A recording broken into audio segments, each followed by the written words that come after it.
매일경제 스타투데이 성정은 기자, 실화탐사대, 가 아동 성범죄자 조두순의 얼굴을 공개, 성범죄자 알림이 등 관련 제도에 대한 허점을 지적하며 큰 파장을 몰고 왔다.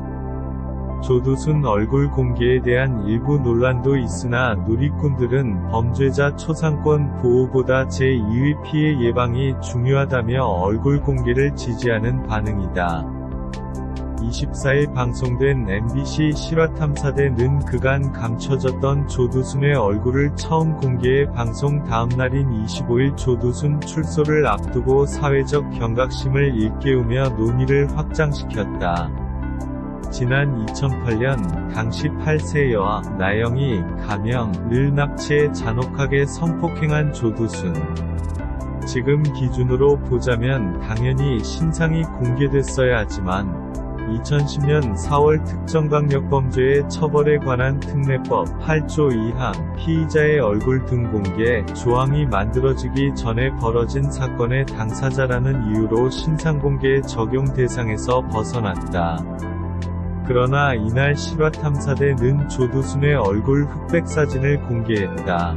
조두순의 얼굴을 사진으로 본 MC 신동엽은 사실 아이들 곁에 성범죄자가 못 가게 하려고 취업 제한 제도가 생긴 건데 어떻게 아동 성범죄자가 과거를 숨기고 다시 아이들에게 몹쓸 짓을 할 수 있었던 건지 안타깝고 여러 가지 마음이 생기면서 되게 힘들다. 며 참담한 표정으로 제도의 허점을 지적했다.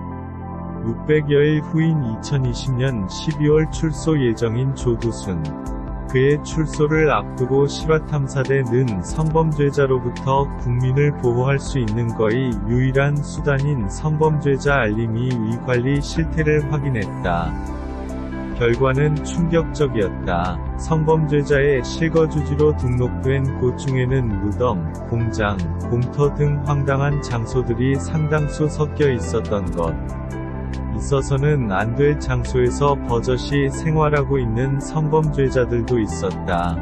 초등학교 바로 앞에 거주하는 성범죄자, 미성년자를 성폭행하고도 다시 같은 장소에서 목회활동을 하고 있는 목사, 보육원에서 자원봉사자로 활동하는 아동 성범죄자 등 그들은 오늘도 우리 아이들 곁을 맴돌고 있었다.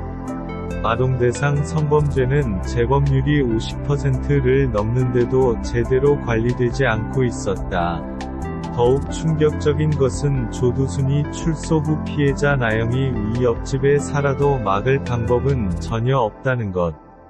조두순 출소 후 성범죄자 알림이 이를 통해 공개된다는 사진과 실거주 등록지 등의 신상정보를 타인과 공유해도 처벌 대상이다.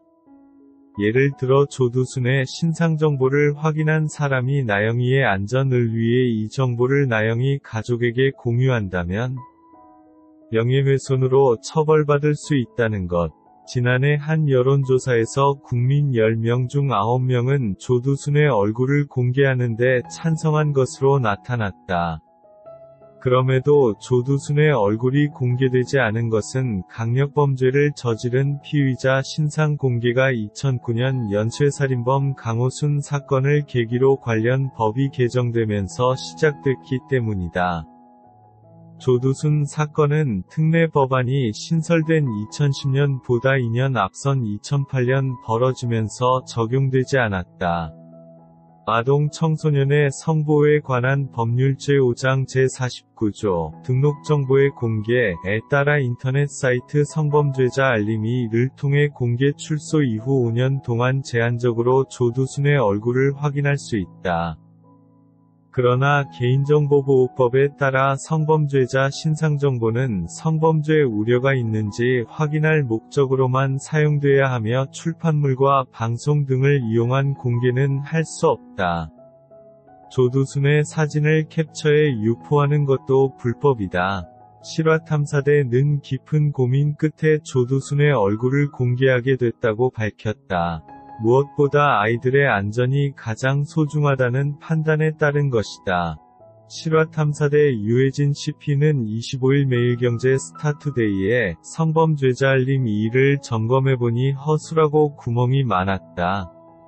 조두순 석방이 얼마 안 남았는데 불안하다는 반응이 상당하다.